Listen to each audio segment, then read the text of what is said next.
Hi guys, Cheap Chills and Mooch here, coming at you with another gun video. Actually, this is not going to be a gun video, it's going to be a reloading video. If you may have seen in one of my recent videos, a few weeks ago I did a video on how to field strip, clean, and maintain the Glock 27 Gen 4 40 cal. That's a really sweet little gun. I love it. I hope if you haven't seen it, go back and check that out. It's on my channel. You'll be able to locate that video pretty easily. It's just a great little handgun. It's one I use specifically to carry for the most part. It's very dependable, easy to maintain, just a great gun. I really enjoy that particular handgun. Now tonight I want to talk about how to reload the 40 cal Smith & Wesson. And what I'll do is just kind of give you a quick overview of how to reload. If you're new to reloading, just a couple quick recommendations I could make to you. And I'll show you what I have here. Let me move the video camera to kind of show you. I have the RCBS Rock Chucker single stage press. Now, I prefer a single stage press for the most part because the rounds, I'm not just trying to punch out a whole bunch of rounds for plinking. A lot of the rounds I'm doing are specifically rounds that I tend to carry, so I just want a really good, I guess, precision or accurate round. So I use a single stage press. This press has served me really well. It's been a great press. I've enjoyed having it tremendously. You can actually buy what's called the Rock Chucker Supreme Kit. I purchased it myself at Cabela's. I paid $279 for that kit. It came with the single stage press. It came with the Powder Master. Can you see that in that video? Yep. Came with the Powder Master. It came with the scale. Came with oh gosh, it came with the case lube pad and some oil, quite a few little hand tools, a chamfering tool, a neck brush, a few items like that. Anyway, it came with quite a bit. I think it's a good kit, and you can get into it pretty inexpensively. Again, about $279 at Cabela's.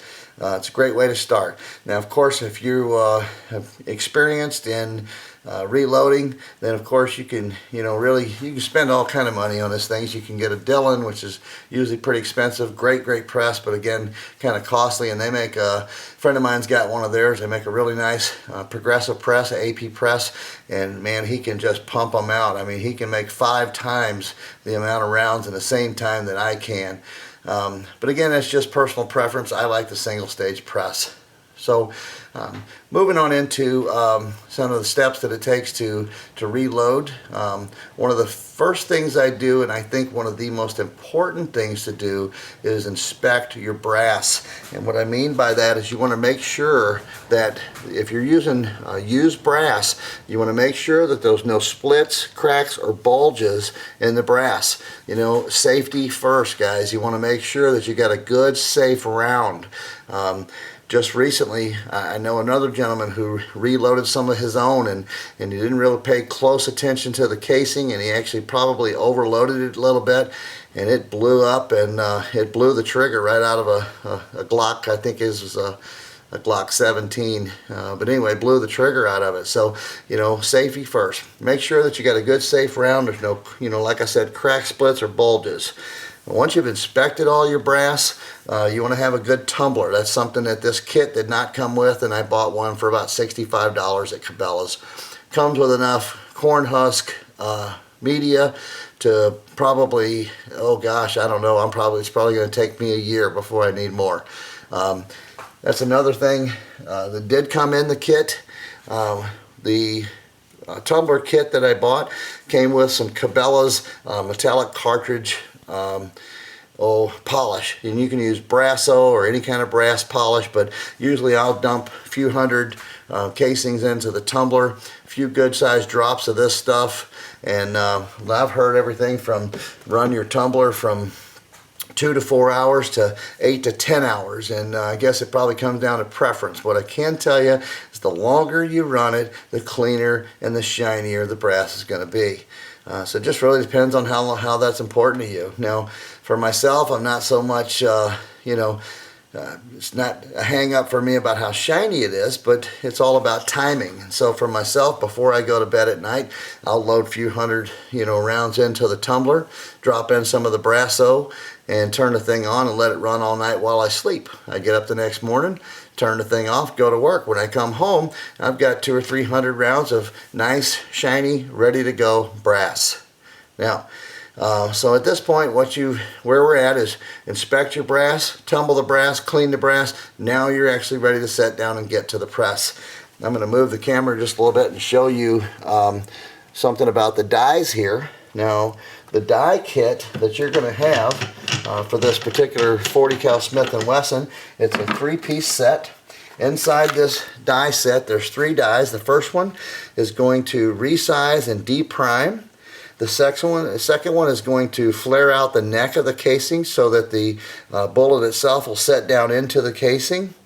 And then the third one, of course, crimps it and seats it. Now, with a 40 caliber automatic, you're not looking to have a really serious crimp. It's more of a taper crimp, and of course you'll notice that even in the title of the I don't know if you can see that in the camera or not, but it says a 3-die carbide tapered crimp set, 40 caliber Smith & Wesson / 10mm auto. So anyway, now we're at this point where, like I said, we've tumbled and cleaned the brass. We know we're ready to go. And now I've already done most of these, so I'm just going to kind of show you. Let me take I probably got one ready here. Okay, this casing has been tumbled, inspected, it's clean, and it still has the primer in it. So what you want to do is take your first die. Now, I've already set this die, but the way you set it is you run your piston all the way up to the top. You run your die till it touches the top of the piston. You want to make sure that the shell holder is on it, okay? When it touches the top of the shell holder, you back it out about 1/8 of a turn. You just don't want it to bottom out. And then, of course, the primer pin, you just want to have it seated. You want to have it far enough down that it pushes the primer out every time. So now I've already set this one, so I'm just going to run this die in really quick. And what we want to do is just slide the casing into the shell holder and then bring your ram up, and you'll feel a little bit of light pressure, okay? Let's make sure this is the right casing before I push this thing in there. It felt kind of tight. And that is the 40. So go back in, feel a little light pressure, push it in. I always go twice, and I just popped out the primer. You'll see that primer just pushed completely out. Now what we have is this casing has been resized. Its diameter is all back the same all the way up and down. Every time you shoot a round off, it's going to swell it up just a little bit and even lengthen it. So what that die did was just push out the old primer, and I don't know if you can see that, the primer's gone, and then of course resize it. Now at this point, what you want to do is you want to take your primer pocket tool, and I'll show you what one of those looks like. And you just want to take this and clean out the pocket. You don't want that primer hole to have any kind of obstruction in it. And I know you won't be able to see it in the camera, but that primer pocket is now nice and clean. So now what we do is we take a small pistol primer.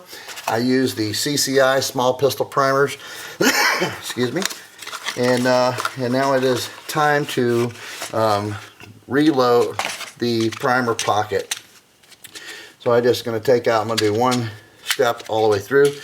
So now you take on your RCBS, you'll notice that it's got the primer tool attached to the press itself. Put your primer tool up, put your primer in,